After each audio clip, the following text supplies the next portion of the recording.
जो सबसे पहली वाली बात, बच्चों आप इस बात को अच्छे से जानते हैं, जैसे मैं लिखूं a1 x plus b1 y plus c1 equal to 0।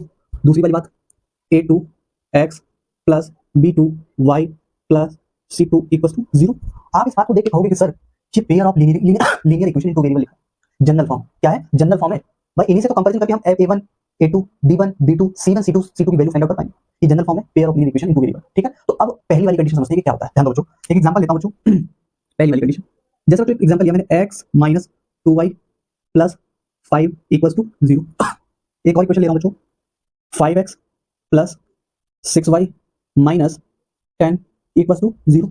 अब आप देखो, ये पहली वाली इक्वेशन है, इसका कंपैरिजन इस वाली से किया जाएगा, इसका कंपैरिजन इस वाली के साथ किया जाएगा। तो बताइए बच्चों, जब कंपैरिजन करेंगे तो a1 a2 b1 b2 c1 c2 की वैल्यू फाइंड आउट करेंगे। हाँ बिल्कुल सही बात। तो इसको मैं कंपैरिजन के साथ करता हूं बच्चों, तो ध्यान दो a1 x plus b1 y plus c1 equal to 0। इस वाली के साथ कंपैरिजन करूंगा, a2 x plus b2 y plus c2 equal to 0। अब जब बच्चों देखो इस टर्म का कंपैरिजन कहां, इस टर्म के साथ, तो जब कंपैरिजन करोगे बच्चों तो बताइए x से x कैंसिल हो जाएगा और a1 की वैल्यू हमारी कितनी आएगी, a1 इक्वल टू आ जाएगा बच्चों 1।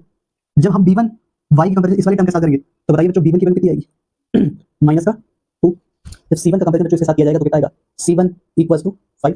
आई होप आप समझ पा रहे होंगे बच्चों। नेक्स्ट बात, इस वाली टर्म का कंपैरिजन इसके साथ करोगे तो बच्चों बताइए a2 इक्वल टू कितना आ गया 5, b2 इक्वल टू कितना आ गया बच्चों 6 और c2 इक्वल टू कितना आ गया बच्चों माइनस का 10।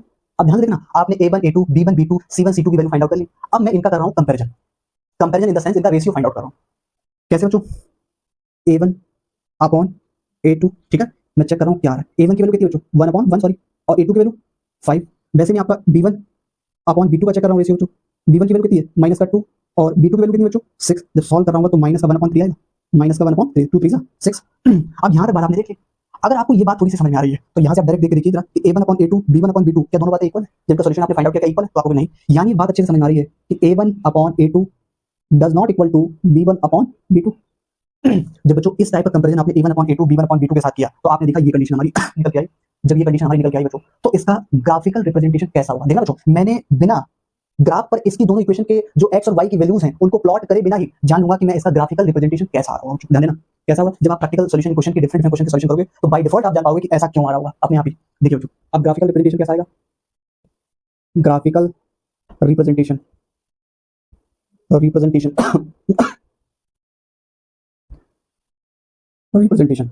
तो बच्चों इस बात को अच्छे समझते हैं कि ग्राफिकल रिप्रेजेंटेशन कैसा आएगा। यहां से बात समझ में आएगी अच्छे से, ग्राफिकल रिप्रेजेंटेशन। तो ऑलवेज याद रखना बच्चों, a1 upon a2 does not equal to b1 upon b2। ऐसी कंडीशन कभी बनेगी तो उसका ग्राफिकल जो रिप्रेजेंटेशन होगा वो क्या होगा, इस तरीके से, इस तरीके से। ये क्या है आप कहोगे, तो ये बताओ ध्यान से, आपको लग रहा है ये कुछ है क्या है बच्चों,